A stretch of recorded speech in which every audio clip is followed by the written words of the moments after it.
All right, good evening, everyone. Thank you for being here and joining us for the final round of the Robert J. Gray Jr. Negotiations Competition this year.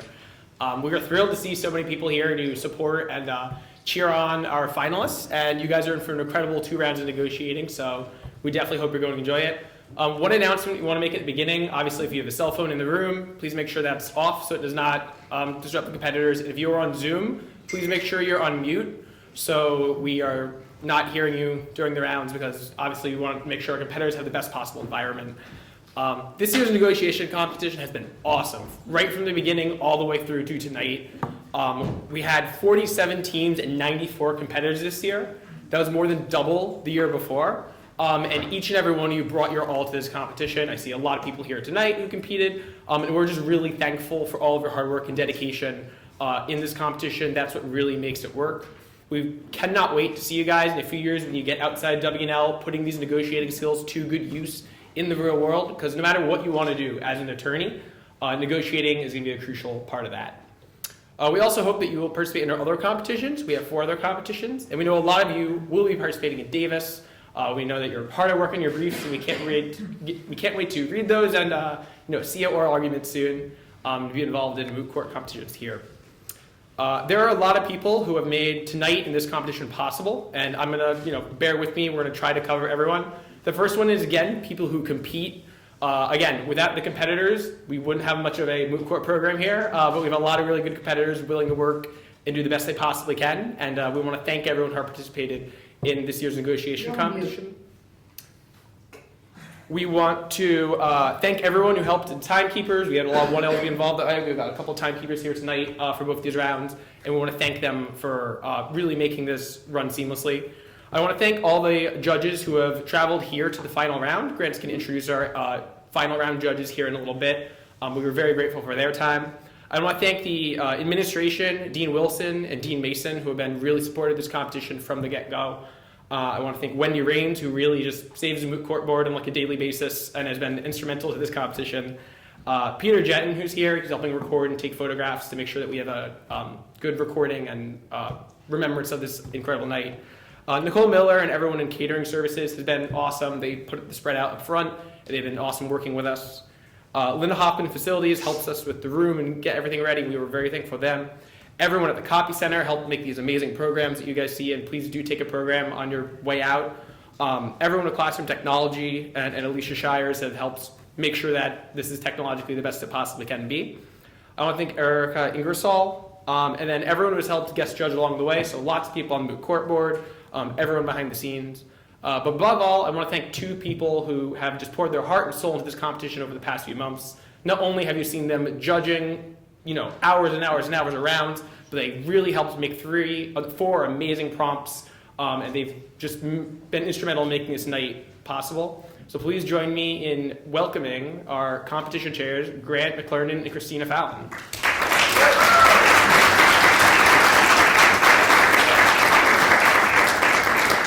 All right. Thanks, Adam. So as Adam said, I'm Grant McLernan. This is Christina Fallon. We had the distinct pleasure of organizing this year's competition. It was a lot of fun. Saw a lot of good rounds. Really excited about the whole thing. Adam took a second to kind of thank everybody involved, but as you can imagine, with 47 teams and almost 100 rounds, maybe depending on how you calculate it, there was a lot of administrative work that went into all this, and so we just want to thank everybody who was involved in all of that. Adam himself was great. Karen Daly was hugely valuable for all of us, basically making everything happen behind the scenes. Our 1L volunteers who did the timekeeping, thank you guys, we really appreciate you. The moot court board who helped judge the first and second rounds, and then Professors Eggert and Hahn who helped judge the semis were hugely helpful. Last but not least, on the thank yous for tonight is our panel of judges who we have with us. We have a very esteemed panel. There's 5 of them in total, practicing lawyers with a whole range of experiences, and just they've done a lot and they've seen a lot, and we're super grateful to have all of them here. So I'll just take a second to introduce each of them. I'll start with those in person. We have 2 on Zoom, as you can see. So here on the left, we have Lindsay Jones. Lindsay Jones is an associate at Ropes & Gray in their asset management team. She works with private equity firms and hedge funds dealing with derivative transactions. We have Robert J. Gray, Jr. in the middle. If you have a program booklet in your hand, you'll notice that Robert Gray is the namesake of this competition. Robert is hugely instrumental in the competition, and we're super grateful to have him back here again. He's been with us for a few years now, so we really appreciate that. Robert is currently a senior counsel at Hunt & Andrews Kurth in Richmond. He's a former partner at the firm, focusing on regulatory administrative matters before state and local governments and their administrative agencies. He is also the former president of the American Bar Association, and he sits on the Federal Legal Services Administration and is the president of the Leadership Council on Legal Diversity. Thank you, Robert, for everything you've done for the competition, for the school. Really appreciate it. And then finally, in person, we have Katie Sullivan. Katie Sullivan's a partner at Kirkland & Ellis in Washington, D.C. She focuses on private equity, mergers and acquisitions, healthcare. She's also my boss at Kirkland & Ellis. She's fantastic. Not yet. Soon to be. I accept the offer. And then on Zoom, we have Alvin Brown and Andrea Walquist. We're really grateful to have them with us tonight. Unfortunately, they weren't able to be here, but we're super grateful to have them. Alvin is a retired partner from Simpson Thacher and Bartlett, where he was the head of the firm's executive compensation and employee benefits practice area. And Andrea Walquist is a partner at Wachtell, Lipton, Rosen & Katz in New York City, where she also focuses on executive compensation and employee benefits. She is an emeritus trustee on the Board of Trustees for Washington & Lee. And I forgot to mention this too, but Lindsay, Robert, and Andrea are all graduates of this fine institution. So Christina's going to say a few things too. All right. Hi, everybody. Thank you again for coming. I think I speak for both of us when I say that most everyone knows that we are huge fans of this competition. And I think that our appreciation of it only grew this year, now being on the other side. So ultimately, I feel like the negotiations competition is really just about putting yourself out there, getting to practice your skills in kind of a lower stakes environment, not the real world quite yet. And as Adam mentioned, we had a record number of teams. We had 47 teams compete in our first round, and we were impressed by every team we saw. And we really do acknowledge the time and effort it takes to master the prompts, put on a suit, and spend a night here with us in the moot courtroom. So we really do appreciate every team. We're going to do a quick trip down memory lane for the month of September. We had our 47 teams compete in our opening round. And since then, we have done a divorce settlement between Trina and Tanner South of Tralabasas Hills. We have done a contract negotiation between Rick Lefty Pickleson and the Live Biv Golf Tour. Last week we did a plea deal between the U.S. government and top Twitter executives. And tonight we have one final prompt for everybody. And I think if you flip your program over, you can get a little gist of it. We're so excited tonight to watch our final two rounds, and we're incredibly proud of all of the teams sitting in our front row here tonight that are going to compete for the last time. So we are looking forward to it, and with that, I'll give it back to Grant. Cool. All right, so it is 6:10 right now. I guess like a few administrative things. We'll kick this off at about 6:15. Both rounds will last 45 minutes. There's going to be about a 10-minute break in between the rounds. This is just like one thing. Each team is going to have access to what's called a caucus. It's a 1-minute little reprieve that each side can call. Both teams will leave the room. We ask that you kind of just stay seated during that. The round is not over. It's just like a temporary thing. Kind of turned into a madhouse during the caucus last year. So just like please stay seated. So we'll start in about 5 minutes. If you need to use the bathroom, we ask that you do it now or in between rounds. And then after the conclusion of the second round, the judges will do deliberations for probably, 15, 20 minutes, and then come back, announce results, and we'll talk for a little bit. And then that'll be the program for tonight. Sounds good? All right. Thanks.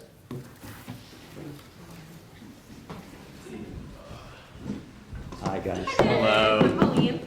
Andrew Morales. It's a pleasure to meet you. Hi, I'm Colleen. Nice to meet you, Andrew. Yeah, thank you all for coming down here. So I did a bit of research, and I understand that you are both W&L alums from their law school, and we also happen to be the law alums. And we're thrilled that we have other general alums across the table from us to start this negotiation. I can't wait. I guess we're all proud generals at this point. Think of Right, anyone think exactly. better to negotiate against. Yeah. I know. It's top notch right here. So just to kick us off a little bit, we're thrilled that you're here. Obviously, we wish it was under better circumstances given the public health crisis, but, times are what they are, and, we have 3 primary concerns that we really want to talk with you all about is, public safety, obviously, and public health, that's our #1 priority. Quality of your product, quantity of the product, safety, and lastly, our ownership control rights. And I believe Ms. Steidel can go into a bit more details about what exactly we're looking for from you all. Okay.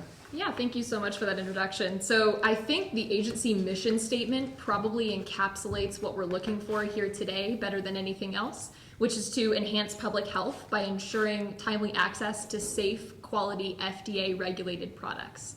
And I think that it encapsulates this idea better than anything because, as stated, our goal is public health, but it also indicates how we want to do that. And that's through high-quality, low-risk therapeutics.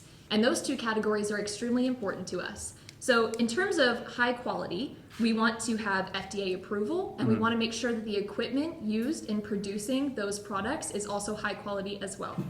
In terms of safety, we want a therapeutic that is low risk, safe for widespread consumption, something along the lines of, for example, that would be less toxic than the market standard right now.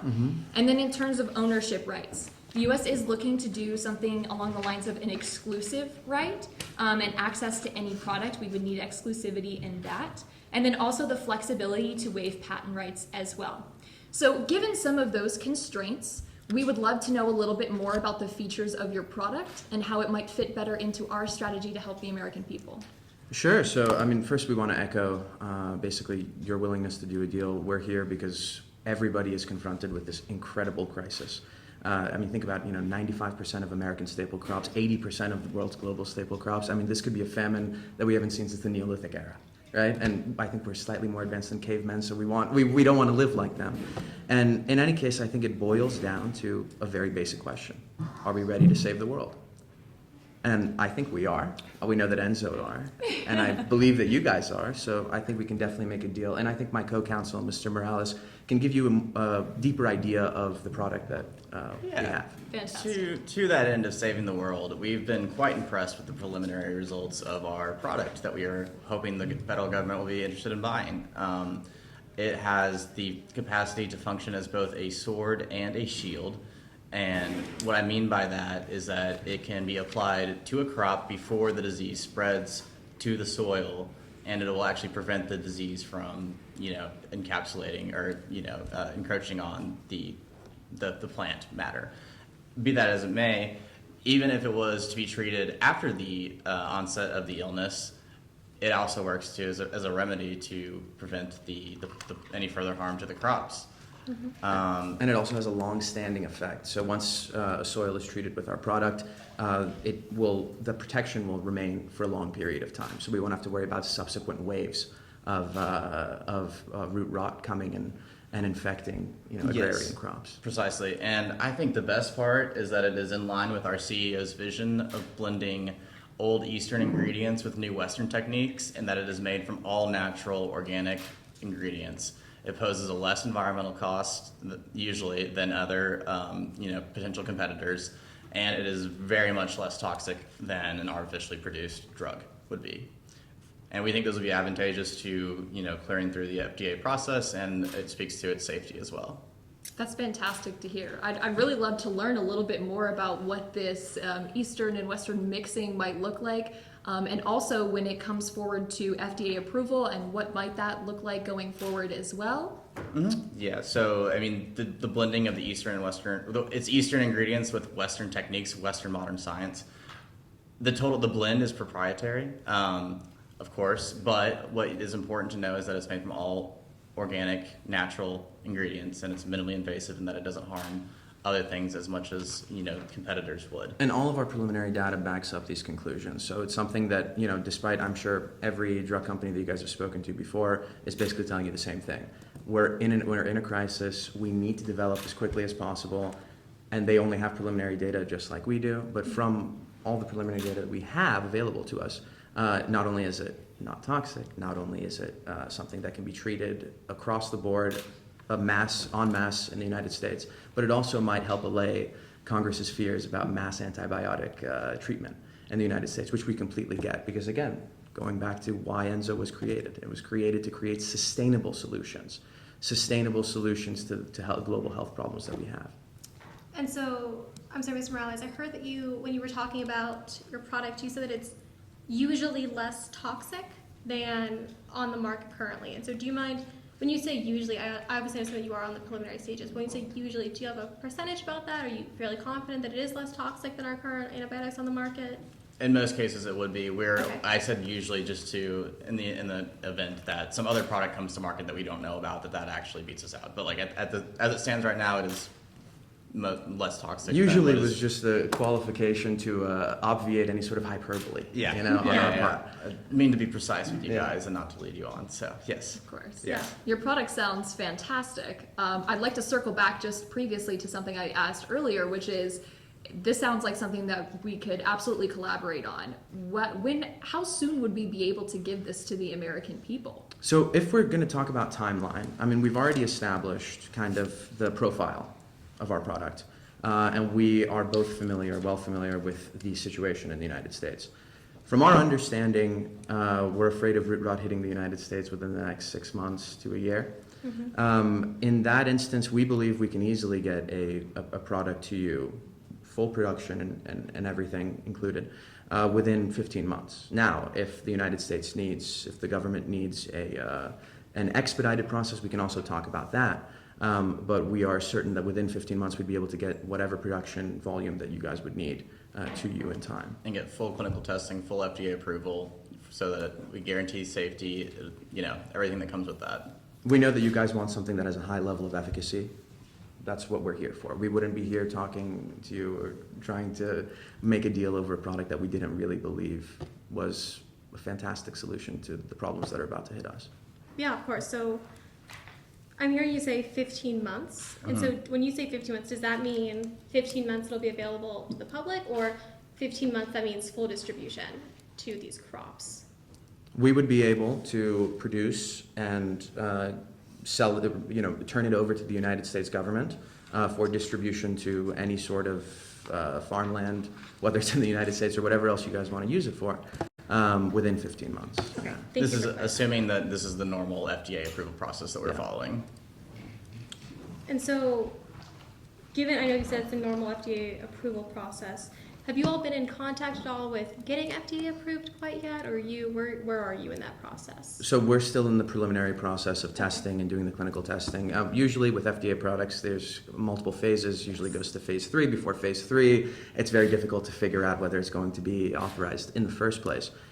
However, we believe that given the preliminary data that my co-counsel described to you guys, we're very confident that we would get that FDA approval. So that wouldn't really be an issue. Now, the issue is, what's the government's timeline? How soon do you guys need the volume, the order that you'd be placing with us? Well, you mentioned earlier that root rot is set to hit the United States in the next 6 months, in March 2025. So ideally, you're talking about a product that's both preventative and rehabilitative, which is fantastic. But it wouldn't be preventative if we aren't able to get it out in the U.S. before 6 months, before it actually hits. Certainly. I mean, there is, if it were to hit in March of 2025, it wouldn't hit everywhere all at once. So, there would be a slight lag time to disperse the product. But if you guys do want it for the sake of the preventative measures that it gives, the unique preventative measures and traits that it has, we can talk about that. But what timeline are you guys looking for? I think we want to make sure that before root rot hits, we have preventative measures in place. Is there a number of months? Well, within those before 6 months. So on that note, I think if you guys would like to talk about the expedited emergency use authorization that became precedent after the COVID-19 pandemic, we'd be willing to explore that route. We've been making assumptions on normal FDA clinical approval processes, but I know there is an alternate route, and we'd be welcome to explore those ideas. So yeah, we can explore that hypothetical, absolutely. So given the emergency use authorization, obviously there's several caveats that come with that. And our number one priority is safety of everybody, safety of the crops, safety of the people. And with that emergency use authorization, have you all played out what that what timeline that might look like for you? Because I know you said 15 months for full FDA emergency authorization. Are you looking more at a 6 months? I think or? the crux of the issue here is you guys are worried, the government is worried, the administration is worried, and frankly the world is worried that root rot is going to hit the United States within the next 6 months. Mm-hmm. You want our product to be turned over and to be produced and then handed over to you guys within that time. What the best we can do, and we're not hiding the ball here, with that under that emergency use authorization would be 5 months. Within 5 months, we can get you a full order. You can disperse it, with ease. You can mobilize the military. You can do whatever you want. I mean, it's at that point, it's in your hands, not ours. But we are willing to work on that timeline. But if we were to work on that timeline, there would have to be certain deals and certain aspects of a potential contract to discuss, I think.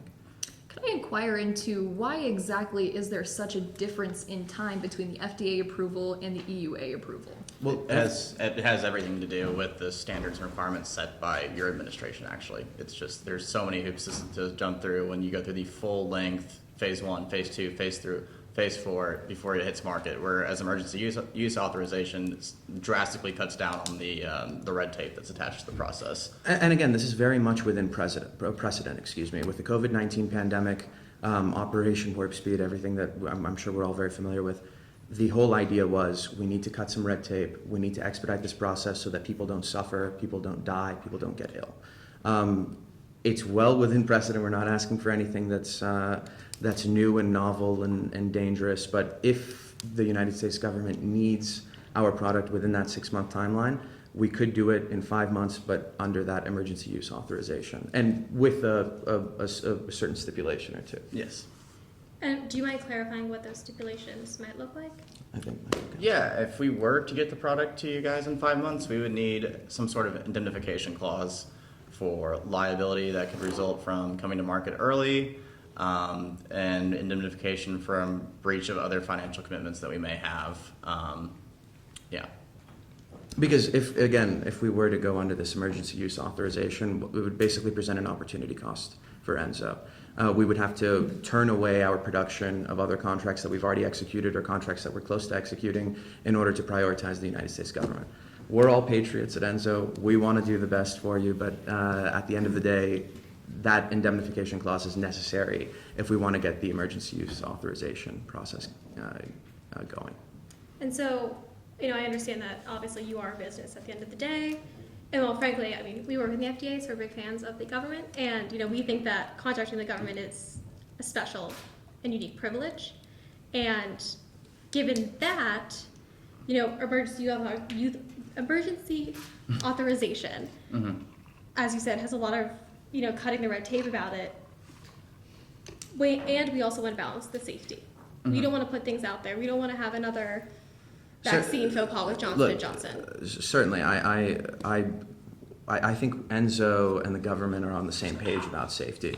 If there were any sort of serious safety or health concerns with our product, we wouldn't be here sitting at the table and discussing it with you guys. We wouldn't have executed a deal already with the small island nation of Goshen. We wouldn't be in the process of negotiating a large deal, multi-$100 million deal with the Chinese government, right? So clearly there is efficacy there. And clearly, we want to do business with the government. We see it as a privilege as well. However, what I will say is that Enzo, at the end of the day, is a corporation, is a company that has dedicated over a decade now to trying to solve these health problems, and it has employees to pay. It has to keep the lights on. It has to be able to pay overhead, make debt payments as a publicly traded company. So clearly there is room there for us to get together, but as much of a privilege as it is, we can't take a privilege if it's going to mean shutting the lights off and not being able to execute on the contract. Naturally, and we wouldn't want that to happen. We do want Enzo to have confidence in contracting with the U.S. government. You did mention something a little bit about contracts that you have with other nations as well. Is it also a priority? You mentioned being a patriot earlier. Is it a priority of Enzo's that we talked about exclusivity rights, something that as U.S. patriots that you're willing to give the U.S. those Sure. exclusive rights to make sure that we're getting this drug first? So we're definitely patriots. We're definitely proud of being American, proud of being an American company. It was started by researchers at Harvard and MIT. I mean, this is a local operation, so to say, a domestic operation. However, what I think we should do before we touch on exclusivity rights is talk about volume. I think in order to better fill the contours of the deal, let's talk about volume, let's talk about price, and then talk about execution and talk about exclusivity. Okay. Tell us about your volume. So we have realized that you guys have contracted with 2 other similar situated companies as us for 10 kilotons of their antibiotics.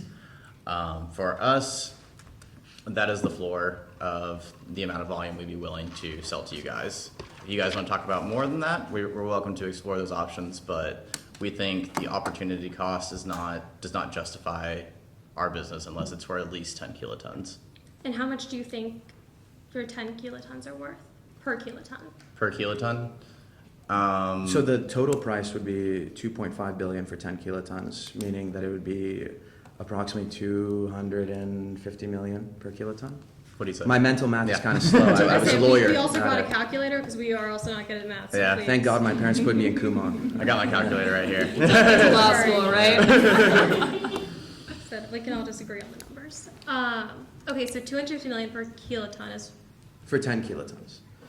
What we discussed a little bit earlier about the opportunity cost of production, particularly in that 5-month period, that expedited period, that has a huge. You guys yourselves talked about manufacturing grades and facilities and making sure that this is safe. We are willing to work with the government. We are willing to sacrifice overtime and to work through the weekends, through the nights, to get this done in time for your timeline to work out. However, the cost of doing that is incredibly large. It's not something that a small company like Enzo can just say, oh, we'll take it and we'll deal with it later on in 2 years. It might put us under. And have you had the opportunity to figure out like what that lost cost might look like? If you were to go with the U.S. government, I know we talked about there's exclusivity clause, there's that indemnification clause you all spoke about. Do you have a number that you had in mind of how much you might be losing here? If we went exclusively with the U.S. government, we'd be projected to lose about $1 billion in profits. Okay. So of course, that would have to be added to the contract if we were going to go that route. Mm-hmm. So that would be an additional on top of the 2.5 billion? Yes. Okay. Now to circle back, let's talk about volume. What are you guys looking for? What's the administration looking for? So to be perfectly honest with you, we have quite an arsenal already built up of these, different antibiotics. We're looking at several different companies to kind of see what may be able to fill the gap there. So I think we have we're looking to fill the gap about between 5 to 15 kilotons and see what, and I think what we're really looking for is a company that can offset what we already have. Yeah. What's different, what's new. But to be fair, no one has FDA approval yet, so there's a good chance that the companies you've already contracted with are going to fail and not actually come to market. And I'm glad you mentioned that actually, because you had also talked about Enzo being a smaller company. Yeah. And in the past, when we've contracted with other companies, we actually did have them fail, and the government lost millions and millions of dollars because of that. And those were even larger companies than Enzo itself. And so we do have concerns about a smaller company that may have some more inherent risks. Sure. Look, certainly, but at the same time, if we look to precedent, I think it's best to root this conversation in recent history, and recent history is COVID-19. And you're right, the government did lose millions of dollars invested in companies for certain vaccines. Some of them worked wonderfully. Some of them didn't work at all. However, I am not comfortable putting a price tag on a human life. And at the end of the day, we saved millions upon millions of human lives through the process that the government went through dealing with the COVID-19 vaccines. We understand that there is a possibility that whether it's Enzo or whether it's Pfizer or whether it's GMK or any other pharmaceutical takes a contract with the government, there is definitely a possibility that it either doesn't get FDA clearance, that something happens with the process, it doesn't have a high enough efficacy in clinical trials. But that's the risk the government is running in taking on this type of enterprise. That's why the U.S. government is basically the only entity in the world that's situated to save the world from this type of famine. So it's an inherent part of the deal that we can't obviate. Right, of course. And the issue, I think, is that we're not trying to put a price on anyone's head. Certainly, human lives are incredibly important, and you can't put a cost on something like that. But you have to understand the constraints that we're under as well, which we do have Congress over our head. They are deadlocked right now in terms of federal funding. There is a lot of different, in terms of policy, there's a lot of different lawmakers that are divided along policy lines, and those are some of the constraints that we're working under. It's not necessarily something that is personal to Enzo or personal to the situation. Don't worry, we're not taking it personally. This is to just touch on one point before my co-counsel jumps into it. What we understand the congressional restraints on the administration's power. The FDA is an administrative agency. It works under the executive branch. I get that you guys are limited in what you can do. We're not asking for the sky. We're not even asking for the moon. All we're saying is that there have to be certain parameters in order for us to be able to fulfill our commitment to the government, one. And two, when we're talking about congressional issues, this political divide that we have, a lot of it, from our understanding, is tied to mass antibiotic treatment, the treatment of soil across the United States with antibiotics, because maybe that creates problems down the road. And certainly, but we are uniquely placed, unlike a lot of other drug companies and biotech companies, with basically an organic is the closest analog that we can bring to it from your day-to-day life, an organic and low toxicity and minimally invasive treatment for the soil. So we provide a very unique solution to the country's problems. That's why we're here today. That's why we're trying to make the deal. Yeah, on a similar note, I was just going to add that you can pitch our organic, less toxic, low environmental cost to Congress, and that is something that can help expedite the treatment that the FDA is hoping to treat to the nation. Particularly given the fact that we would be able to deliver it to you before the onset in March of 2025. Yeah. So I understand that you all are carving out a niche market here, being unique, natural, organic. Mm-hmm. And frankly, I'm gonna be honest with you, I think it's hard enough to sell, organic tomatoes in the grocery store, and so I can't imagine trying to pitch all natural, organic Eastern medicine to these. Well, I don't know. I think And- there's quite a market for that type of thing in the public when they're worried about mass But we're antibiotic not, treatment. and I just wanna make sure, we're not the public. We're Yeah, the but federal government. You're So we're negotiating on deciding. behalf of the public. Well, the federal I don't mean to go poli-sci on us very quickly, but like please, the I'm federal ready. Bring me government, back to undergrad. the federal government, takes its authority, its sovereign power from the people. But we say you're not the public, say you're completely different. It's distinct. It doesn't. We're getting away from the point. We're straying from the point. The point is, you're saying people have a hard time buying organic tomatoes. Well, if your ability to eat was dependent on buying an organic tomato, we would run out of organic tomatoes. The point is that this is a very unique product for a very unique purpose. We're not saying, oh, come and buy us because we're organic. No, it's far from it. We're saying, come and buy us because we're minimally invasive, because we're less toxic, and because we have a high efficacy. And that's kind of what we're presenting to you today. So you guys mentioned, to kind of circle back, to get us back on the right page, you talked about between 5 to 15 kilotons. Mm-hmm. Is there a specific number you guys had in mind? I'm sorry, I just want to ask one more clarifying question. Sure. So I understand you have contracts with other people. I understand that you obviously came to the table knowing that you're unique, organic, all those great things. But what do you think the U.S. government can provide for you that these other companies aren't? It's the ability to help our own country. We're That's patriots, what Enzo is willing to do business with the U.S. government. We're taking this meeting because we want to help the United States government obviate a worldwide famine. 80% of staple crops in the world, disappearing overnight is not something that we want. It's not something that you want. It's not something that anyone wants, other than an armchair nihilist. And I don't think any of us are armchair nihilists. So, do you mind if we just take a quick break, just so we can Sure. maybe crunch some numbers? I'm going to bring the calculator out, just so, because I know we understand that 10 KTs is 2.5 billion in your previous contracts, so it's about 250 million per KT, and you're looking at about $1 billion loss in profits. So overall, you're looking at a $3.5 billion contract here, is what you all were proposing, with the assumption that it's 10 KTs. So if you don't mind, we're just gonna take a brief moment just to crunch Not a some problem. numbers. Absolutely. Thank you, I appreciate that.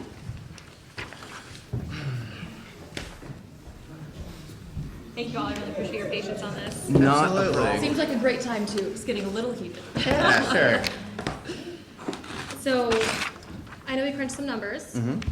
and I know that you all said that your floor is 10 KTs, and that's currently going for about 250 million. And I want to be transparent. We're bound by statute. We are bound by Congress. And right now, what we're prepared to offer is about 60 million KT. So that's looking at a total of, for 10, it'd be 600 million for just the KT price. That would be prohibitive as far as just the cost of production. Yeah. Would go. It 60 million per KT wouldn't cover the cost of production for us. And after we after we fulfill the first kiloton or the second kiloton, then we have to shutter the lights. I mean that you wouldn't, the government wouldn't get its order. We would go out of business. Yeah, investing in a substantial project like this would require a total overhaul of our workforce and infrastructure, and so that's just 600 is just quite too low for us. And especially from our understanding, I mean, you guys, the FDA, want grade 2 or even sometimes grade 1 facilities. You want an upgrade in the manufacturing, the infrastructure that it costs to manufacture. That's an additional cost. The loss of indemnity, the loss of the deals that we've already executed or that we're about to execute, that's an even greater additional cost. And also, we're a public company, so we answer to our board of directors, we answer to our investors, and there's no way that our investors would agree to this type of deal. So you talked about having to shut the lights off, and we understand that you're a company, you need to be able to make a profit on this. From our understanding, it takes about $50 million to make 1 KT. Is that also the same operational standard that you're under? That's not the cost of production for us. Our What cost was of production is significantly higher, particularly after we cross a higher threshold of kilotons produced. For us, you said 60. So your offer, if I'm not mistaken, for 10 kilotons was 600 million total. Mm-hmm. Does that include the indemnification for lost profits? So that would be a separate price. So A separate price? There are some things in terms of the exclusivity and then also our patent waivers as well. We could talk about other costs on top of that. So I Okay. think it might be important for us to just talk about the So this is a product base. price right This now. is a base for per kiloton that we're talking about. Okay, so comes out to 600 million, right? So it's That's like right. so you guys are talking about 60 per kiloton. We're talking about 250 per kiloton. What exactly is the is the middle that you guys would be willing to meet us at? Because in particular for the latter half of the order, every subsequent kiloton that we produce, it's going to cost us upwards of 120 million per kiloton. It has a progressive cost basis Yeah. for production. So it's around 120 right now. Yeah. And what is your current equipment graded? It's grade 3. And have you been looking at all into improving that on your own? Does China have any regulations? Because I know you said your product in Well, there's China. no FDA in China. They have their own regulator, but they're slightly different. And the grade 3 equipment that we have now is available to be upgraded to grade 2 and also to grade 1. Grade 1 would be significantly more expensive than upgrading to grade 2. From our understanding, companies of our stature, companies of our profile, are usually required in government contracts to upgrade to grade 2.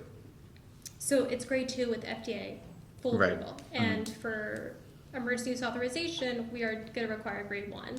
And I understand that foreign countries have different requirements, but this is kind of standard procedure by the book, and there are certain, requirements that when you contract with the U.S. government, you have to do. Yeah, and I think we would be willing this is part of the reason we need significant cash flow here, is that we were going to overhaul our infrastructure. So if the price is right, yeah, we'll upgrade to grade 1. But 600 million is far too low at this point. Do you have a price for what that upgrade might look like? It would be upwards of 75 million Okay. to go to grade 1. Yes. Not grade 2. And we understand if the FDA requires grade 1 for emergency use authorization, like we said, we're willing to fulfill emergency use authorization within 5 months, get it to you, execute the deal, well before root rot is projected to hit the United States in order to help obviate this crisis. But then again, we also need the numbers to work out for us. So What is there any way that you guys can go, higher than 60 million per kiloton so that we can at least get a base price and move on and talk about other aspects of the deal? And surely we would love to do that. I've crunched a couple of numbers, and if you have 120 million, that's what it costs you per kiloton in order to produce. If we were to give you a profit of $10 million per kiloton, so if we were to purchase at $130 per kiloton, that would be about $650 million if we were to do 5. So we talked about how you're struggling to produce that much at the certain price. So what we could do is lower the quantity. We won't purchase as much, and then we can also start moving towards some of those other numbers in terms of exclusivity, patent rights, and then also moving up to grade 1. Look, we definitely appreciate you guys trying to work with us, and honestly, we're engaged in good faith negotiation. We're having fun. I'm glad to do it, but as my co-counsel said earlier, the floor for the amount of kilotons that we need to produce in order for this to make sense as far as an opportunity cost goes is 10. Okay. So if we can move up on the price and with the 10 kiloton order, we'd be more than happy to do so. Again, we're willing to move down from the 250 million per kiloton. We really are. But the 10 kiloton is the floor as far as the volume of what we're trying to. Yeah, and in terms of the finances, it's just what makes sense, because otherwise we could go and contract with a bunch of other countries and make significantly more money. And in the end, this has to be profitable for our shareholders. We're bound by law by that. And so I'm hearing you say that the 10's the floor for you, 10 kilotons. Yeah. 250 million is what you're willing to go down on that. What are you, in order to go down from that price, what are your asks? For the sake of time, for the sake of getting a deal done, we're willing to go down to, you guys were at 60, you talked about 130 million per kiloton for 5. What we can do is for 10 kilotons, we'll be willing to knock 75 million off of each kiloton, so 175 million per kiloton. So for 10 kilotons, it would be 1.75 billion. I'm just going to be quite frank with you, counsel. I don't think that that's going to work with us price-wise. I think we're either going to have to go down on quantity or we're going to go down on price. We're trying to stay underneath probably in the 900 million range, so we do need to come down on the price just a little bit. Okay. If you guys would be willing to guarantee the full payment of the contract, regardless of whether it goes to market, we'd be willing to go down on price to. In order to meet your restrictions. Yeah. So, given, from my understanding with the COVID vaccines, most of the companies that we contracted with, I believe all of them actually, did not get full contract price right out of the gates. In part because, we're the federal government, we're taxpayers we're guarding the taxpayers' purse. Certainly, and you know what? I'm just wondering if you could explain. You come in saying I want 100% of the payout. I have a higher price. Where did you get the 100% payout? It's not. Is that did you get it for the idea? No. or? It's not. The idea is not that we are trying to grab the purse and run away. What essentially we're saying is that if we are taking a risk as far as the profit that we're making, or any profit that we're making, and we're underwater, in order to fulfill the upgrade to grade 1, the exclusivity, all these different things that we have to meet in order to work with the government, we will need capital up front, because otherwise there's no way for us to keep the lights on, as we were talking about before.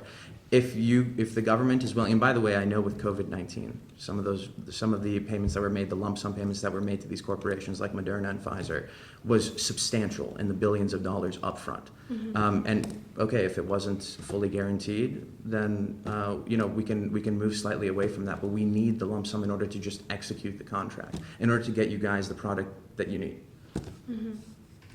Okay, so I can understand that concern. So, right, you're looking at 10 KT. You said maybe the lowest you go is 1.75, and to upgrade to grade 1 equipment, that's looking like a 75 million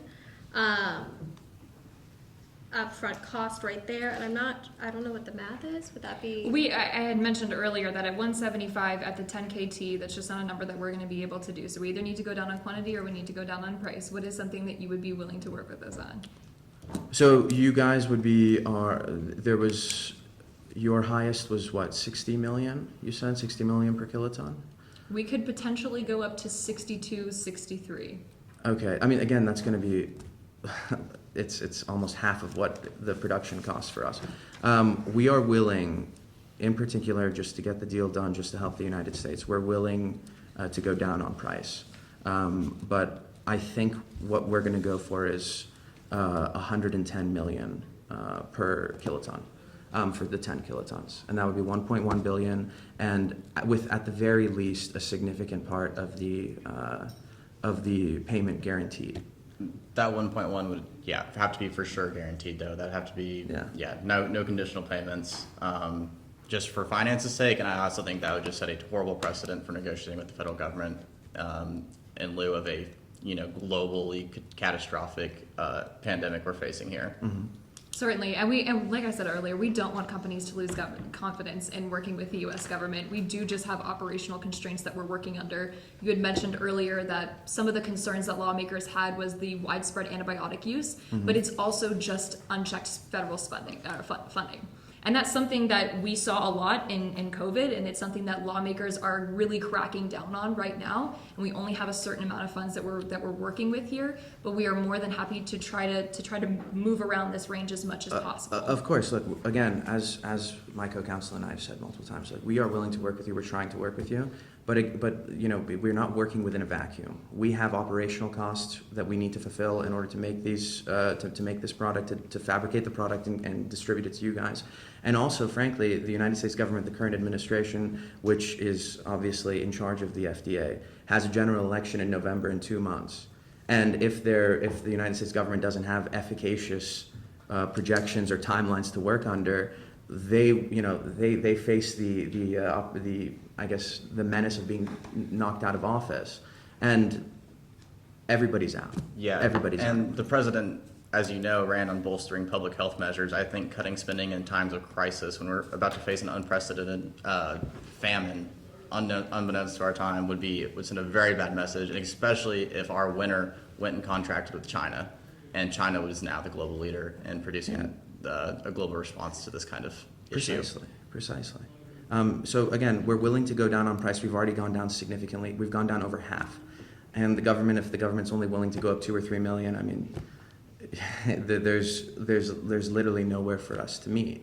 Given that we've gone down from 250 to 110, barely meeting our operating costs, is there anything you guys can do to meet us in the middle? We're showing you these are signs of good faith that we're trying to put out. Certainly, and I really appreciate your transparency in working with us on this. This is something that we are just under some constraints here, and I think if we just operate under the idea, for right now, let's just table this and start maybe talking a little bit about the exclusivity and specifically about the contract guarantee. For right now, we can table it. Right now, we're at 110 million for 10 KT, and that's the 1.1 billion. Okay. So let's move on to the exclusivity. You've mentioned some contracts with China. You talked about being patriots. We want the U.S. to have exclusive rights, and then we also want to make sure that we are getting this drug first. So would that be included in the $1.1 billion that we're talking about as well? The problem with the exclusivity rights is we're willing to be exclusive with the United States, but we've already executed a contract with the island nation of Goshen, which is a small agrarian place. Beautiful, I might add. But at the end of the day, we're willing to go exclusive, but the United States would have to indemnify us for lost profits. Because otherwise, again, we're a publicly traded company. We answer to our investors. And it's very difficult to convince your investors to take a deal that actually takes you into the red. Right. And I would add, clarify a little bit, indemnity to breach of financial commitments plus a lump sum for lost profits. So when you mentioned that $1 billion figure earlier, was that indemnity for breach of contract and lost profits, or was that just lost profits? That's combined. Okay. Yeah. So there is a possibility that we could work on some of the costs for indemnity, and we might be able to look into something around the $25 million range for some of those more direct costs. 25. Can you clarify? 25 million. Yes. So for the money outside of the 1.1 billion for the product cost, we could do an additional 25 million on top of that for the costs that are A for the sing- cost of going exclusive. So a single payment of $25 million for going exclusive is what you're saying? That would be far too low because that's less than half of just the deal that we've already executed with the island nation of Goshen. Yeah, we're projected to make, I don't know, 12 times that just in the first year, and that's just far too low. We'd have to come up substantially from that if we're insisting on being exclusive here. Yes. So I guess what I'm hearing from our conversations is that we're just fundamentally too low for you all. But yet you came here knowing that for the public government, we're not be able to throw money around as much as some of these private companies or foreign adversaries might be able to. And Well, I don't know. please continue. And I'm not saying that you all are in the wrong or anything, or that and we just want to be financially prudent with the money that we've been given by taxpayers, and we're not willing to act in different court. And I want to be completely frank with you all. We already have quite a supply of these antibiotics, and I'm trying to figure out where you might fit into this scheme overall. Certainly. And it just, from our perspective, it just seems like you're asking for a lot, and we're only getting an organic 10 kiloton thing that we Certainly. can I 15 months, 5 months. I think my co-counsel and I get where you're coming from, but there are three things I would say. The first one is the U.S. government. You're right. We're all four of us here are taxpayers. They take money out of our paychecks. They give it to the federal government. I'm sure we're all fiscally aware at the very least, right? But the United States government is the only entity that can put forth the cash in order to save us from a here to unknown and unexperienced famine. And so it's the idea that the purchasing power of the United States doesn't match that.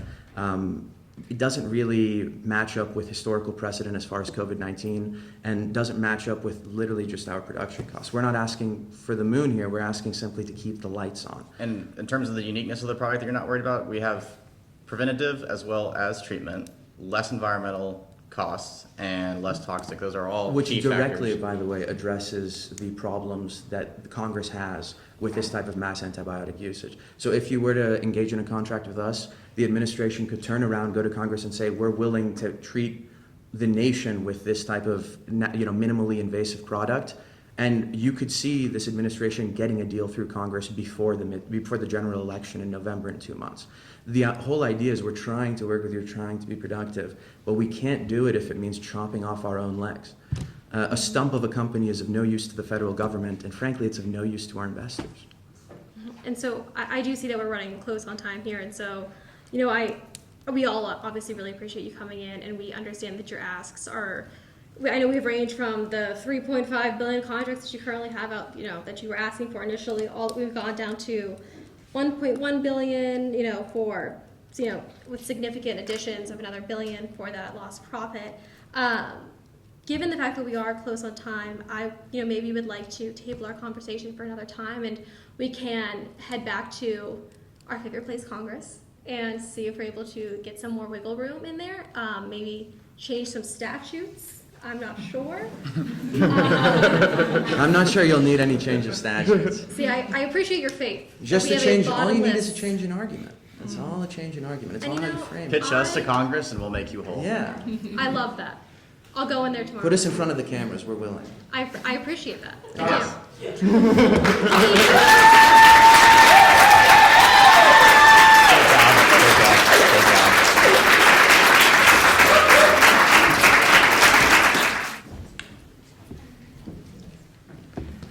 Perfect. Hi there. Elizabeth Underwood. Nice to meet you. Christian Cowan, nice to meet you.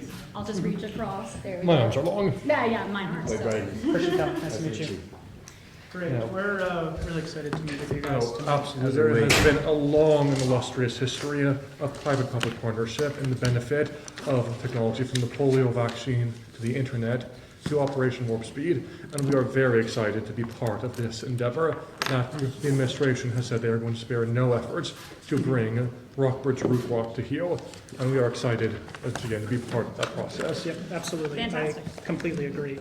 And for us in this meeting, we really have two interests in mind. The first is to diversify our already sizable stockpile of antibiotics, and the second is to be responsible stewards of taxpayer money.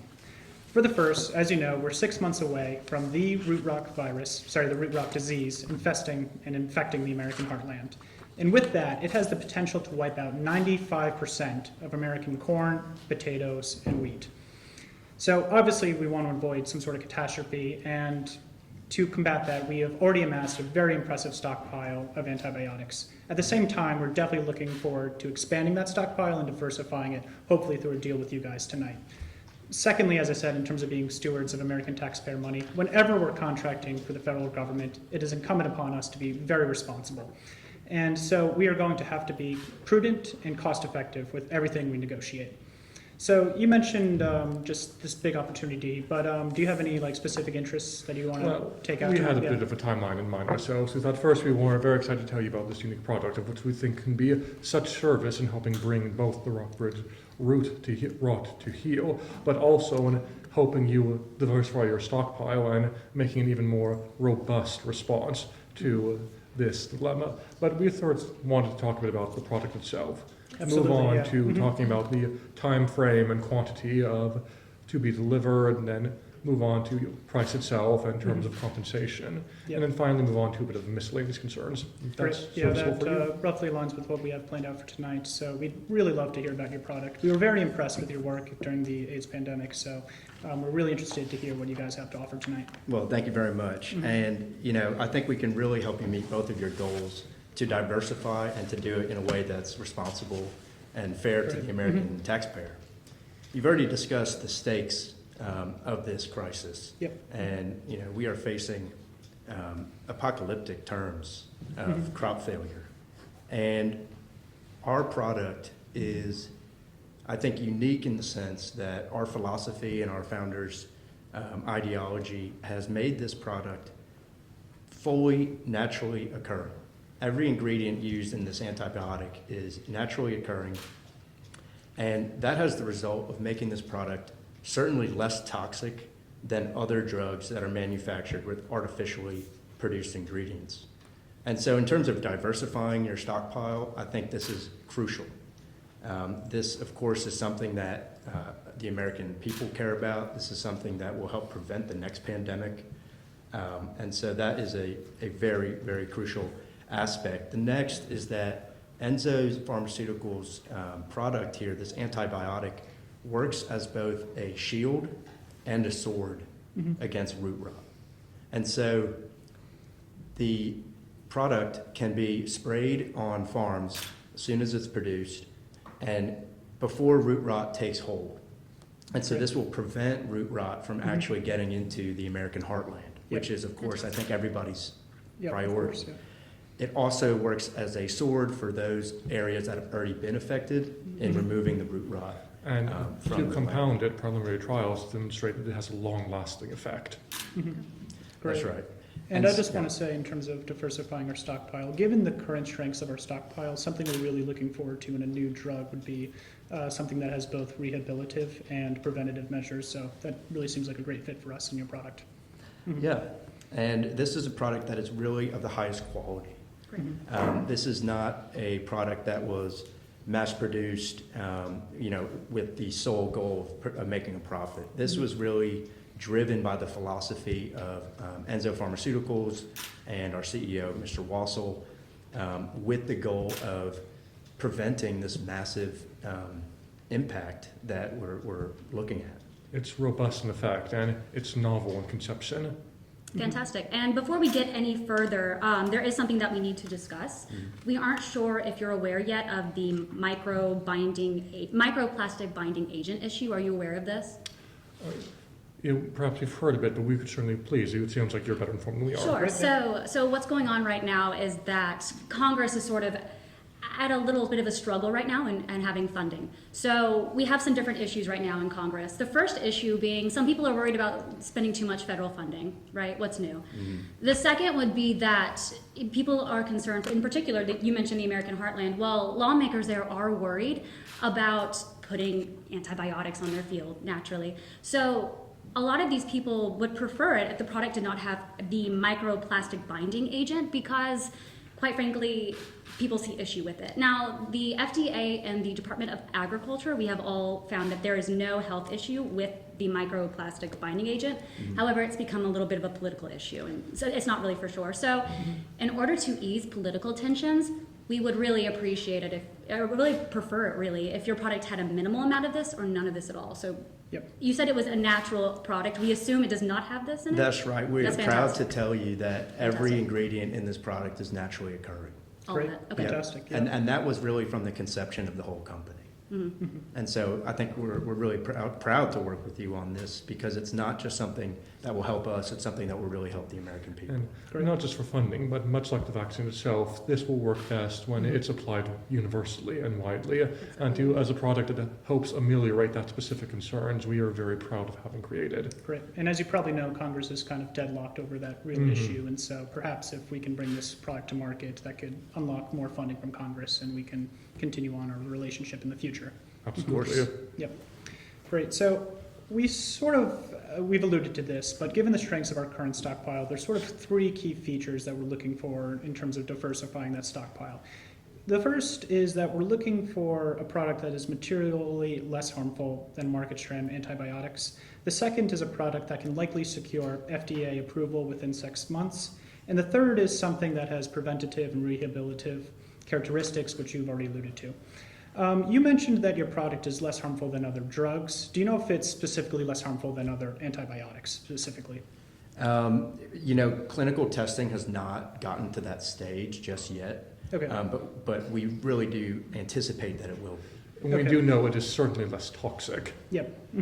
Great. And we want to emphasize, too, that those three features that we're looking for at this stage, you don't have to hit. We're not looking to meet all three with a certain product. We're looking to hit one or more of those products, more of those features. So we're definitely still absolutely looking to make a deal tonight. Now, moving forward, in order to do work with you, we do have some requirements, of course. We have some production requirements that you have to meet. So the way that we can do this is, in order to make sure that your facilities are up to date and everything is all set and secure, we have one of two ways to meet this production requirement that all companies working with us have to meet. One way to do this is either to receive FDA approval, right? And the second way is to have grade 1 machinery. So would you guys have any issues with this? Please let us know about your Just to clarify, it's grade 1 facility or FDA approval? Yes. Okay, and so if we were to have a grade 1 facility, we could bypass FDA approval or work with an emergency use authorization? You could, but we do prefer FDA approval. In the case of emergency use authorization, which is what we'd have to do if we did not FDA approve this drug, we would have to indemnify any liability that you guys incur. Okay. So definitely FDA approval is much preferable for us in terms of meeting the production requirement. So would this be possible for you guys to meet? Well, I think we might need a little bit more information if that's all right. Sure. How flexible is the FDA approval? And what I mean by that question is, if we were to release a product, let's say in 9 months, and it had emergency use, and then it got FDA approval at a year, would that satisfy what you need? Well, we do have some distribution requirements actually in terms of timing, but we can get to that bucket in just a second for the sake of discussion. But in the first part, we do have this requirement where I suppose, is your question sort of the timeline of it or the regulations that you need to meet? Could we release the product and use it to stop this crop failure without FDA authorization, but get FDA authorization a little bit afterwards? Or does it have to be before? That is something we cannot do. We can't allow that flexibility. That's a hard line set by the FDA, and we're not authorized to make an adjustment of that sort. Okay. We understand, as of now, we would be willing to make the investment into grade 1, but it would have to, considering how much we've been putting into both researching this novel product and how much, and the limited time frame we are looking at, it would have to, I think, either consider that through price or any other infrastructure investments or investments on behalf of science you can make would certainly help ameliorate that, but we could certainly look into making the necessary investment. So do you know how much, ballparking, how much that would be potentially for you guys? To invest in grade 1 would be $75 million. Okay. And that would be to get you to grade 1? Yes. Okay. And we've mentioned our distribution requirements. The president has set a very firm deadline that we're looking to get all these drugs up and running within 6 months from now. And additionally, we do want these drugs to be distributed over the course of the next 6 months. So 6 months until these drugs are on the market, and then 6 months of distribution. You did mention it might take around 9 months to get these products to market. Is that distribution requirement a difficulty for you guys? It would certainly be a strain. We not certainly not beyond the realm of possibility. We believe that we would be able to, so long as we were able to hash out the proper deal to help give us the wherewithal to invest in necessary infrastructure to push forward, that is certainly within the realm of possibility. We know that the administration is leaving no strain to ensure that this gets out quickly.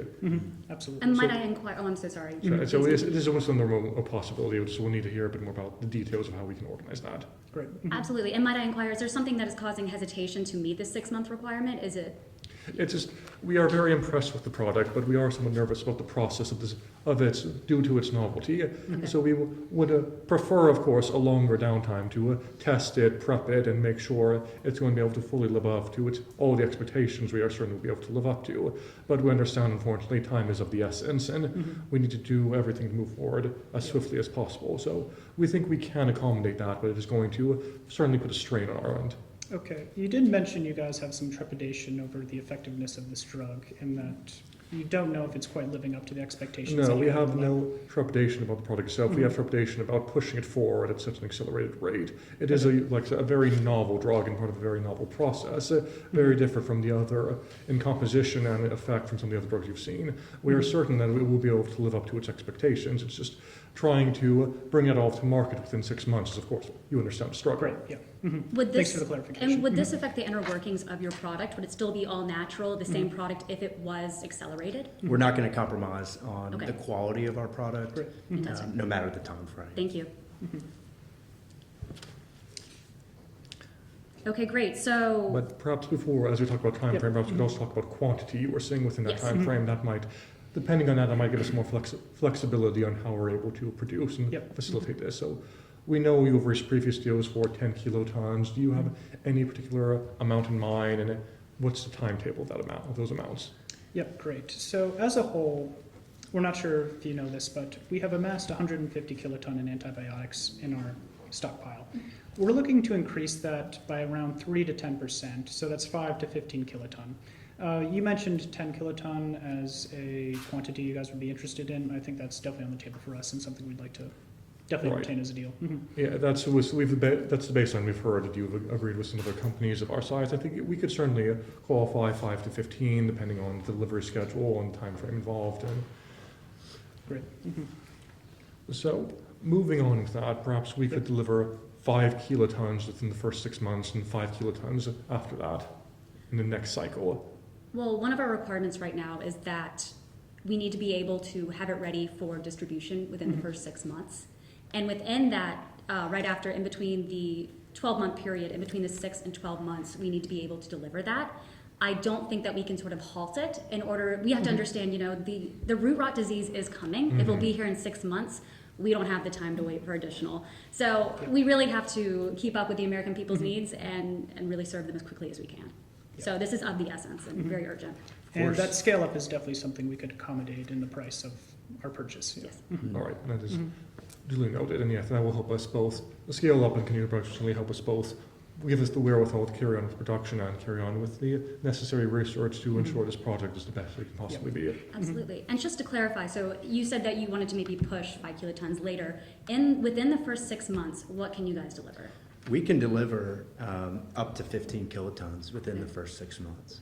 It's just going to be a little bit more expensive. Yes, it's going to inflict a bit more risk and costs on our end, so we can accommodate the maximum of that. It's going to increase significantly both in cost and in terms of the danger. But yes, we were happy to strain and spare no effort whatsoever getting you there. Okay. Great. So would you mind giving us sort of an estimate of where you think delivering 10 kilotons within the first 6 months would be like? In terms of price? Yes. Specifically in terms of how much it would cost you guys. Yeah. Yeah, it's going to cost all in all about $140 million per kiloton. Okay. And that is really a reflection of the quality of the product. This is, like I've said, this is a product with a very low environmental cost, and it's something that I think is important not only for meeting this current crisis, but it's a message that the administration can send to the American people and the world that we're focused not just on this issue, but we're focused on the health of the planet, and we're focused on the future crises that come our way. And so that's why our product, I think, is really worth that price. And of course, it's also a reflection of us sparing no effort to scale up production to get to 15 kilotons within 6 months. Sure, and while I understand where you're coming from, Congress does not understand where we're coming from, right? Right. So our funding is a bit limited, and that is out of our price range at the moment.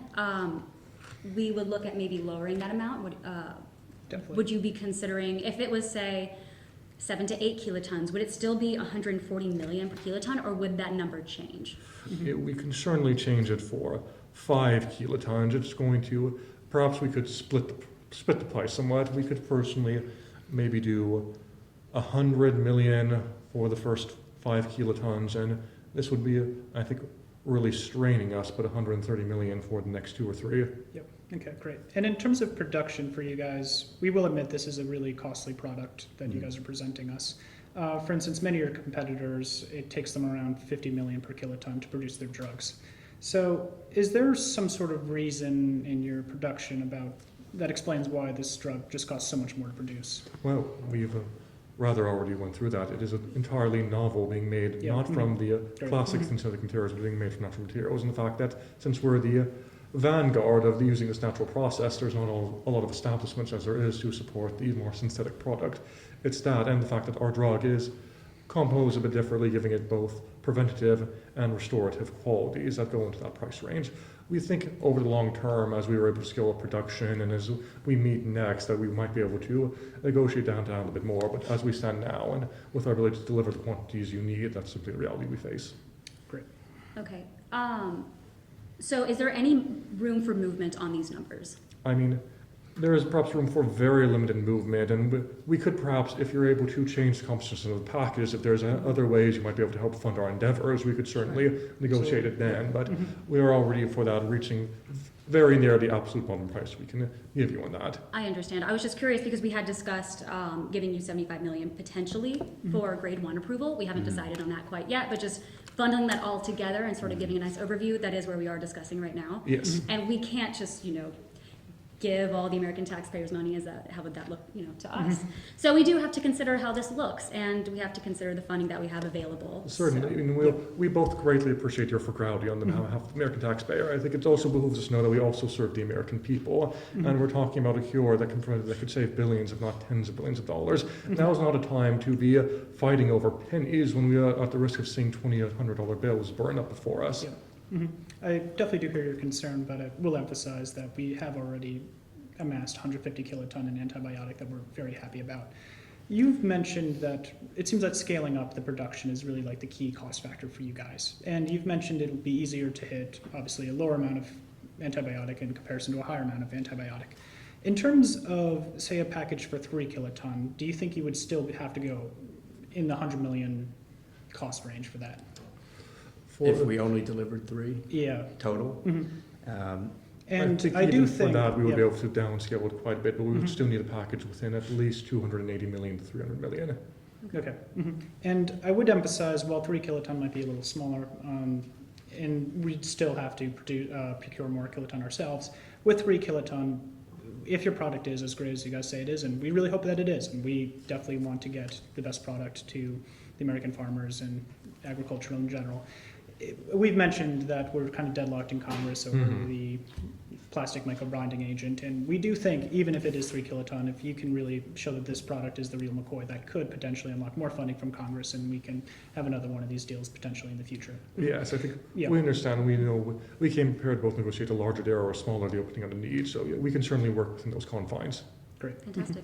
Could we caucus for a moment? Sure, absolutely. Great. Thank you.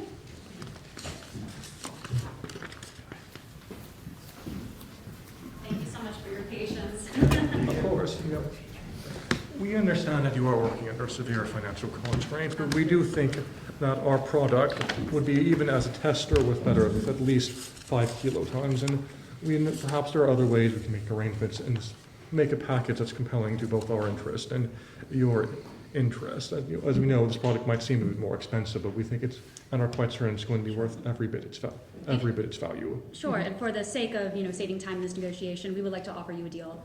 We would like to offer, we would like to buy, 5 kilotons of this product, and in addition, we would pay for the 75 million. So would the offer for 100 million for each kiloton for 5 still stand, which would put us at 500 million plus the 75 to get us to grade 1 would be 575. Would you guys be interested in this? And that's on a 6-month timescale? This would be in the 6-month time scale. So that would be part of an emergency use authorization? Yes. Yep. Okay. And to put that number together, that would be $115 million per kiloton. So I think with those first 5 kilotons, we would be able to, I think, work with that deal as we move on to other concerns. So let's write that down and hold that for now. Yeah, definitely. Fantastic. Thank you so much for your cooperation on this. Absolutely. Of course, and we understand it is an expensive project, you're working with contracts. We do hope to have the foundation here for further production once we've demonstrated the product's worth. And we also hope that this product will be able to help you out of some of the difficulties you've been having with Congress and help find more funding forthcoming in the future. We do as well. And I just want to be very clear on this offer before we move on to any more details. So we're looking at $115 million per kiloton for 5 kilotons of the antibiotic that will be ready to go within 6 months and be distributed over the course of the next 6 months, so months 6 through 12. And you guys will be able to meet EUA grade 1 requirements for that Yes. within 6 months. Great. Right. So fantastic. We do have some other requirements that we would like to cover. For all of companies making contracts with the United States, they need to adhere to an exclusivity provision. In this provision, basically we have 2 parts. The first one being that the United States gets first dibs to whatever product you produce. We're paying for it. It just makes sense. If you guys have issues with this, please let us know up front. And the second requirement is that companies may not sell their product to adversarial nations. That currently includes China and Russia. Are there any issues with this? We do have pending negotiations and some other arrangement with other nations that would be worth a total of about $200 million to our side. We anticipated there would be an exclusivity agreement category, and we are willing to forego in the interest of working with you and providing this drug this pharmaceutical where it's most needed immediately here, but that would input a significant blow on some of our international operations as well as our company. Some obligations that are going to create some immediate liabilities for our company, and so we're going to need to pick that up somewhere else in the package. Is this in regards to part 1 or part 2 that I mentioned? The exclusivity. It's in regards to part 1. Okay, Is so our major concern. There are concerns with part 2, but we are willing to drop that for the sake of negotiations and move on. okay. So that is a little bit out of our price range. I understand. We could be willing to help, but that's just a lot of money to ask. It is, but I think since we will go ahead and drop part 2, I think we are in negotiations. I think the liability we're looking at is likely within the range of $60 million if we are able to parcel it out most effectively. If you can make some consideration for that, certainly not all of it, it would certainly ease the difficulties on our ends, and we could go forward. It would be another $12 million per kiloton. Great. So for us, we are statutorily bound in this instance to $50 million for any single entity that we're contracting with. So for us, $50 million is a really hard line. And you mentioned $60 million, that's pretty close, and we're really hoping to get to that $50 million max. What we can do, we definitely still have other levers to pull, such as upfront guarantees and whatnot in terms of how we compensate you guys. But could we get to that point of $50 million for this foregoing of the exclusivity? I think that is agreeable to us. Okay. Great. And so that new total puts us At 115 per kiloton plus the 50 million for foregoing. That's a $550 million total price. 575. 575. Great, and we also, you discussed other parts of working with the government. One other thing is that we cannot be able to guarantee you 100% upfront. We had issues with the COVID-19 pandemic where we had these contracts with a lot of pharmaceutical companies and they did not deliver. So we wasted hundreds of millions of dollars of taxpayer money. We just can't have that happen again. So we would be able to guarantee 30% upfront. would this be an issue for you?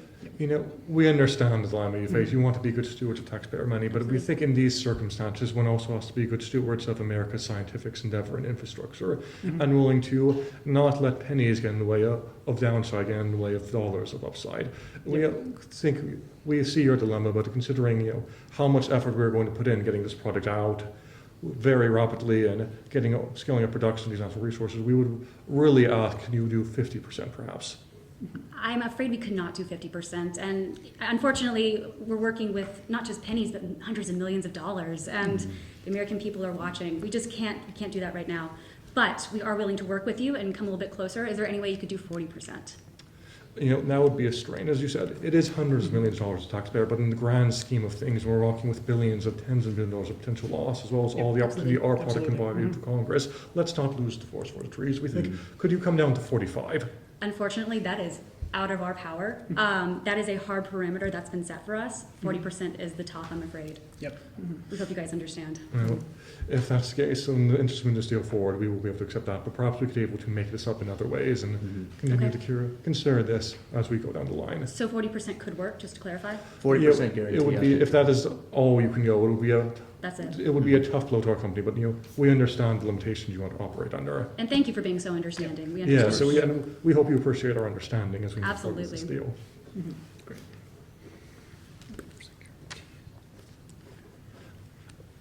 So, moving on, I'm curious, we know some of the companies that you have worked with COVID, and there have been issues and concerns on our end about a possible patent waiver. Yeah, definitely.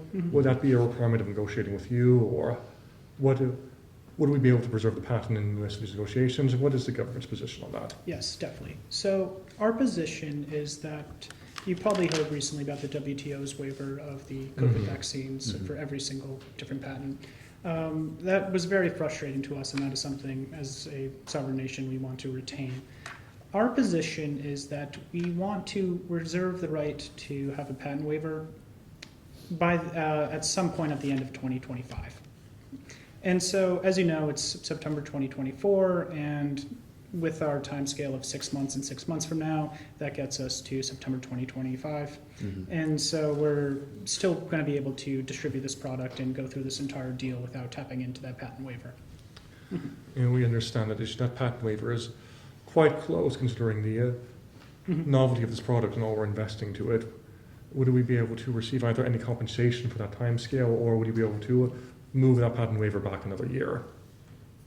We would be able to consider compensation. Do you have an estimation on how much you potentially could be losing? This, in my opinion, is the bread and butter of America. And this is really what America is all about. And it's, like my partner mentioned at the beginning, it's the cooperation between private and public interest. And I think one of the worst things that the government could do is to discourage private investment and to discourage private innovation, because this is how we meet these crises. We don't want to kill the goose that laid the golden egg. And so we really anticipate that this patent is worth upwards of $1 billion. And so, given a time delay until 2025 or 2026, we would be willing to take compensation. But, this is really what we do at Enzo Pharmaceuticals. And this is a product that we've this has been a lot of product time that's been almost half a century in the making. What our founder has poured his heart, soul, and sinew into, and that's novel and unlike anything else that's out on the market right now. And to leave of the patent after 1 year of that would be a pretty grievous blow.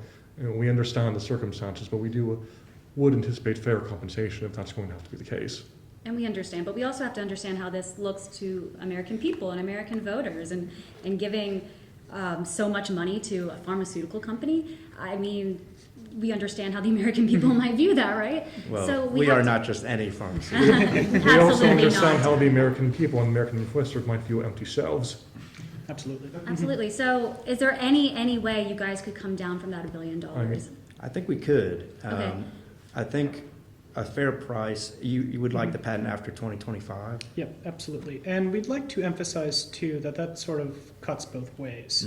By us securing the right to waive the patent after 2025, that allows you guys to have the patent intact until the end of 2025. Right. So you won't have to worry about patent waiver in the meantime. Right, and that's a great benefit. I think we That may be is able in the to. meantime, but the meantime is still only 1 year for this very novel product that we're going to have to accelerate straining every nerve now. So it's less comfort than it sounds like. We think a fair price would be $350 million. Okay. We think a generous price would be $350 million. And would you guys say that is still out of the price range that we're really looking for? But I think a lever we have the ability to pull would be to extend the period of this patent where you have the absolute right to it. Sure. Is that something you'd be interested in? Yes, we could certainly entertaining? willing to. We can come down in price if you could give us another year or two on it. That's certainly within the range of negotiations. Okay, great. So say we did extend it for an extra year, where are we thinking now in terms of? 250? Okay. Would there be any way we could come down to maybe 150? I'm sorry, yes, 150? I think that is going to be really difficult. And Okay. you've done a great job working with us on everything. And so we don't want this to sink the deal, of course. Not at all. Perhaps if we could do another year, I think we would be able to reach 150 million. Okay. That would be Until 2027. breaking Yeah. Mr. Wilson's heart. The end of perhaps, but- 2027, so you Yes. still have the duration of the calendar year to exercise the right to that Yes. patent. Yeah. That's right. So, well, if it was, once again, if we did reach that 2-year delay, what would the price be then? I think in that case, we could reach 125 million, let's say. Okay. Okay. Then I think that would absolutely work for us. Okay. Yeah, absolutely. So, Fantastic. just to clarify, we have a 2-year delay. We are now waiting, the US would retain the right to waive the underlying patent anytime after the end of 2027. Yes. And to make up for any losses, we would pay you 125 million.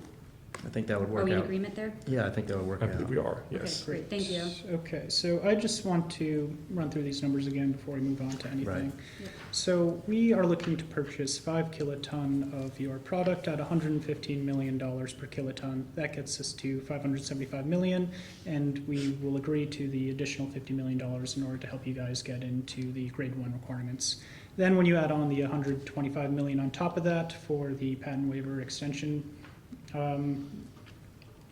compensation, that gets us to $750 million in total. So just for the sake of clarity, can we also go over everything that we kind of talked about up to this point? Sure. Of course. So we've agreed that we want to do the grade 1 requirements. So you can meet that? Yes. We Yes. also want to clarify distribution requirements with you guys. You said that you would be able to have everything ready for distribution within the first 6 months. And would you also, within those 6 to 12 months, I believe it would it be able to, I'm sorry, it must be ready to go to market within the first 6 months, and then within the last 6 to 12 months, would it be ready to be distributed? Would that work for you guys? The entirety of the 5 kiloton. Yes, we would be straining every nerve, but we could do it. But it could Okay. happen. At that Yeah. price, Okay. Price yes. point, great. It's Okay. urgent for Yes. everyone to make sure that Absolutely. this is fixed. Absolutely. We understand. Like at that price, we should be able to meet that. It will be certainly a struggle on our end, but it's, as you noted, a worthy endeavor. Great. Sure. Absolutely, and we believe so as well. At this point, do you guys have any interests or other concerns? you There guys want is to one last issue. Okay. Of course, yeah. Our company, and we know our company would, and we know you intend to at some point make a press conference about this. It's just, there's a small statement we would like you to read out. We are willing to flexible on it, and we can refine it, and we would like your approval just to herald in our new partnership and Great. all it has for the American people. Yeah, we'll just take a second. Of course.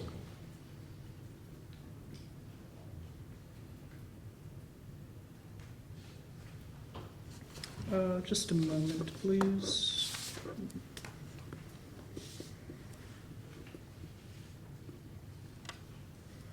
Okay.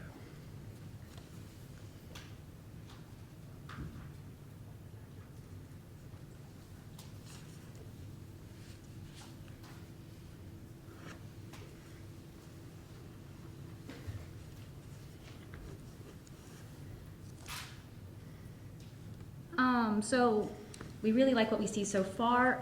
We do have some issues with the statement competitive treatment candidates. We would prefer it if we didn't show any favorability towards Enzo. Right. We understand, this is just, of course, corporate giving its maximum goals to us to hash out. And course. we have a bit more flexibility than that. So we just, at core, we want you to issue a statement letting us know about our new partnership and we're working together. And we have a lot of flexibility in how you hash it out. If we took out the word competitive, would that make this easier to swallow?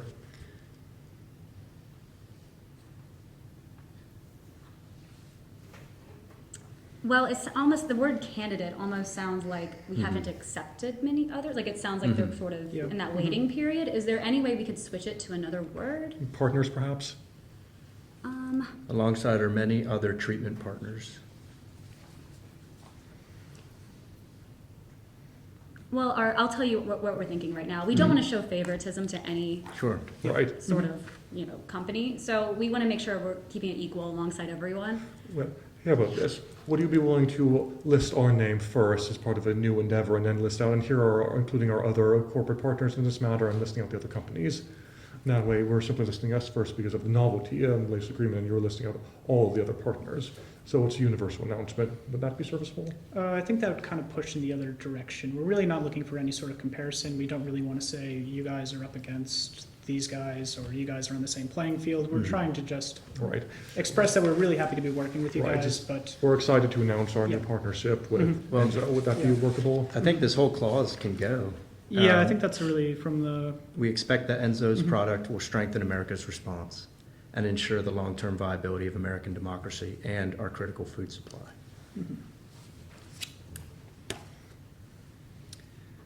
I am just a little hesitant as we have sort of talked about, we do have 150 total kilotons. Right. And it's such a small amount, we don't necessarily want them to think that we are dependent on one pharmaceutical company compared Right, to others. Right. So I understand you guys need to put out a statement, we expect that Enzo's product.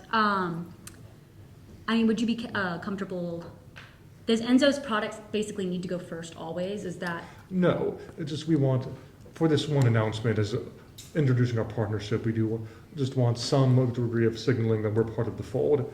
But this doesn't have to be a continuing series of press releases or transactions. sure. And just to help us out, do you guys have set parameters of what you can say in the press release? It's really just about signaling to a lot of our investors Okay. that we do have a deal and that, we are moving forward on this product. Right, and that we're part That's our of the priority. partnership of the other entities you've mentioned that will be help providing the kilotons to respond to this crisis. I think if we take out the clause at issue, it is a fairly straightforward announcement. I don't see much favoritism here. We are glad to bring Enzo into our portfolio, and we expect that the product will strengthen America's response. If there's more problem words or clauses, we're happy to talk about them, but it looks to me pretty straightforward. I mean, it must be announced, right, at some point. Sorry, I'm just rereading it one more time. That's okay. Yeah, I think this definitely. is one of our last issues here, so. thank you for definitely coming pre-prepared with the actual printed Absolutely. press Oh, release. yeah, It's very helpful no to us. problem. To me, it doesn't seem to show favoritism necessarily. It seems to just be placing a statement on what we're doing. Yep. And to be clear, you're trying to knock out the clause from alongside our many other competitive candidates? Yes. Just from there to yeah. Yep. And we're fine with that. Okay, great. All right. I don't think that should be a problem, and I think this is something we could sign on to. Do you? I think so. Perfect. Great. I think Great. it's very informative. That's That was fantastic. our last major concern in this negotiation. If there's anything more you would like to talk about, please. Can we just go through one more time for Yes, clarity? absolutely. Yeah, This is a please lot of do. money. We don't want to get Yes, this wrong, we are right? Of course. we are complete agreement. We would hate to add an extra zero, right? Okay, so from your end, would you mind telling us sort of what we have agreed to, since I feel like we've said Right, it a few sure. times, just to make Yeah, sure we're on okay. the same page. 5 kilotons, 115 million. Per That's kiloton, yep. per Yep. kiloton, yes. 50 million to the exclusivity agreement. We would have 2 years to the end of 2027 before the patent waiver kicks in for 125 million. And you will release the statement we've agreed upon, you've signed up to the press. Okay. And lastly, we'd be willing to guarantee 40% of that And you money would be right now. guaranteed to And then we 40%. would distribute the remaining 60% incrementally over that Right. 6-month period Within of the- distribution. Right, and there will be a 6-month period of prepping, and then 6 months after that will be for final distribution. Yep. And there should be no problems with the exclusivity provision at this point, since we've No. agreed to that, Given the money, yeah. Yes, along with the that's- patent waiver. Yes, You're okay with that? we are congenial to these terms. And that's a $750 million total Yep. sticker price. Okay. Do you guys have any further questions, issues, concerns, comments? No, we are ready to wrap a bow on this deal. All right. Yeah. We are all Fantastic. set as well. It's been a Look forward pleasure to working working with you. with you. Yeah, thank you so much.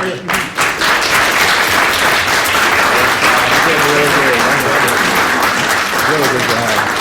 Really, really good. We're gonna get Andrew and Alan back up. And then make sure.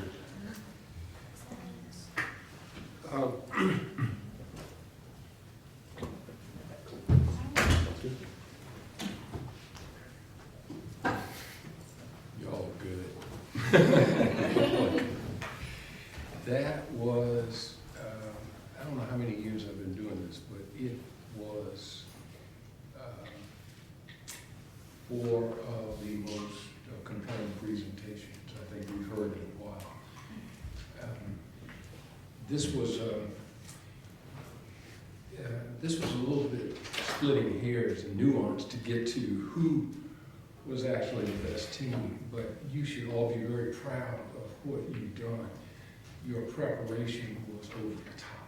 I mean, it really was. And the key to any negotiation is you gotta be ready to take on the unexpected questions and the opportunities for advancing your client's interests. So you did both in great fashion.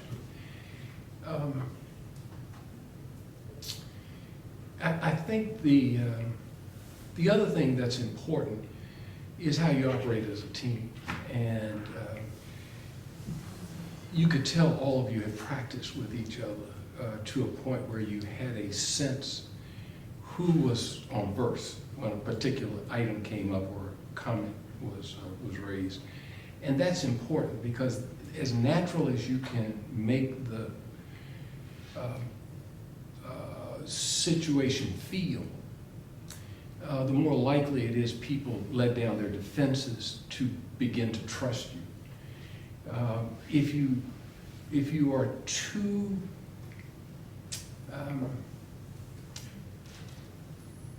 if you don't do that, what happens is it derails the negotiation. So this idea of honesty up front and the idea of being conversant enough to let the circumstances help dictate the environment that is created based on your knowledge and your presentation skills is this overall sense that we're in a good environment, that we're in a good place. But you have got, not only do you have to trust your partner, but you have to develop trust on the other side. And when you hear some of the comments, you'll understand a little bit about how that happens. Just say who wins? However you guys want to do it. We don't want to say.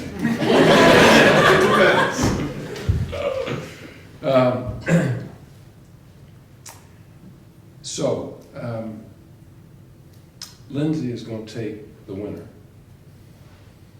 Sure. And she will also tell you who that team is. Because if I do it, I'll get it wrong. No.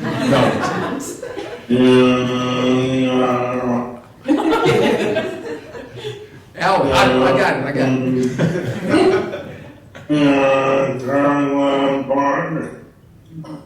Actually, all right. No. That's Buhade. We were killing each other back there because all of you are 1 and 2, so it's a very binary thing. And we so the winner of the competition is Enzo 2. Let's wait.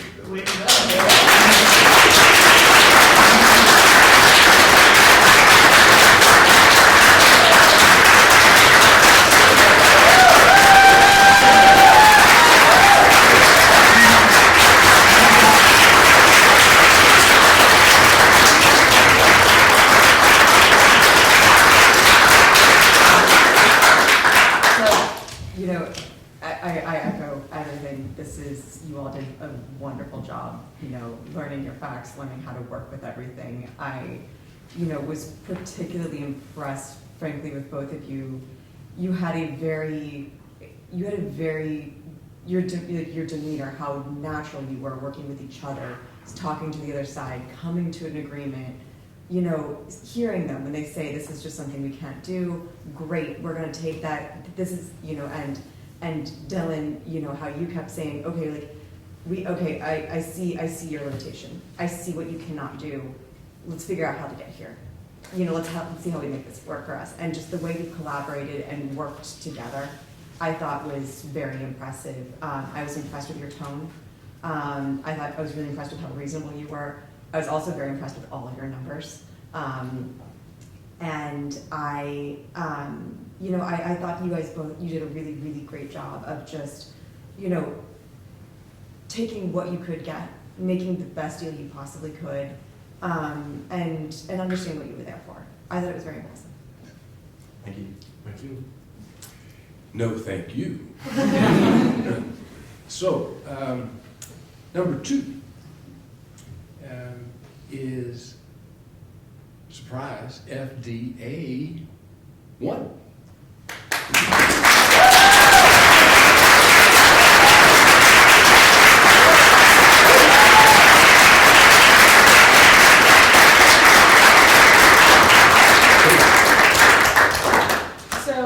What we were impressed with was your ability to stick to your guns, to run through your checklist, your natural affect with each other, and really ability to do what you felt was possible within the constraints you were being given from the other side.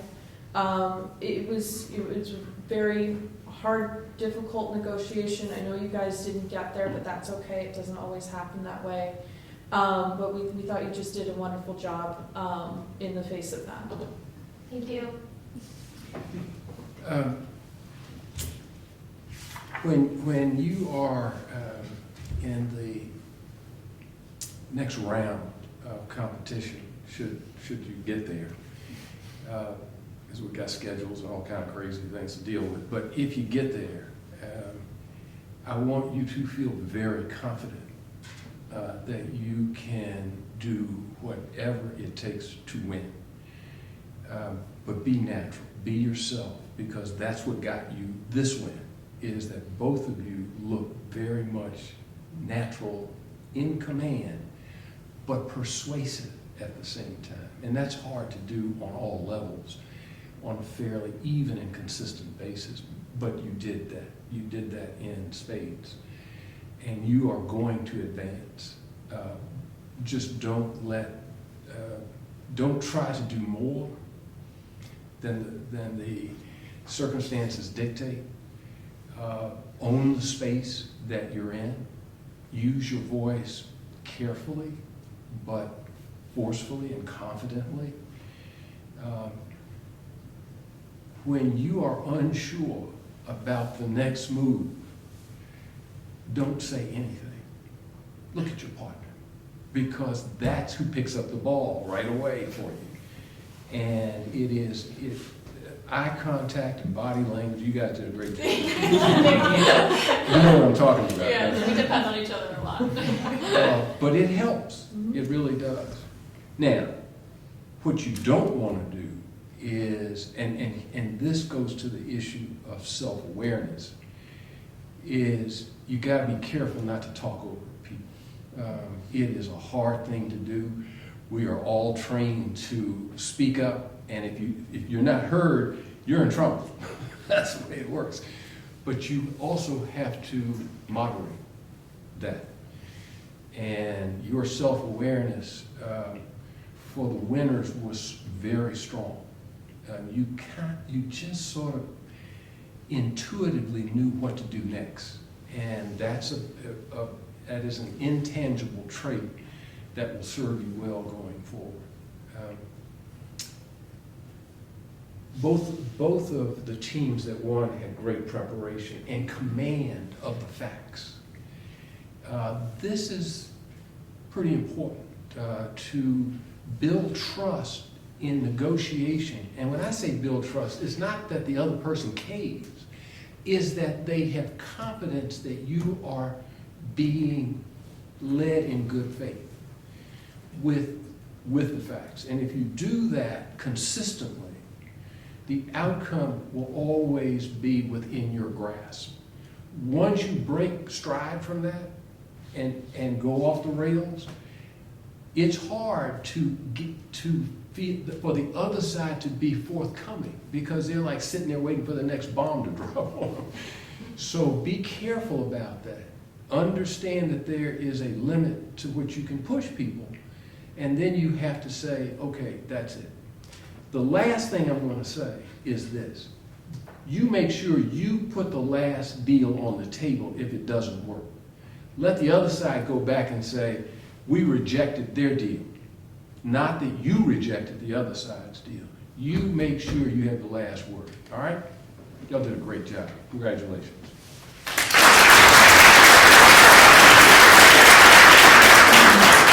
Let me say a word about my co-judges on Zoom. They were very engaged in the deliberations. They couldn't hear everything, but they observed everything. And their analysis was consistent with ours, so they were spot on in understanding what was being done and how you guys were doing it. We miss you guys. We miss Andrea, Alvin, you very much. And we send you our love and all of our good blessings. So we thank you for the time you've taken to be here, but more importantly, we're in it to win it with you guys, okay? Thank you, Robert. It's so good to be here. So good to have you. It's a family. It is a thing, indeed. Okay. No.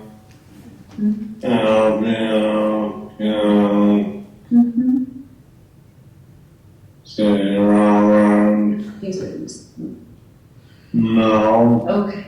I love it. Congratulations to everyone. Yep. Thank you, guys. Thank you. Thank you. This session is over.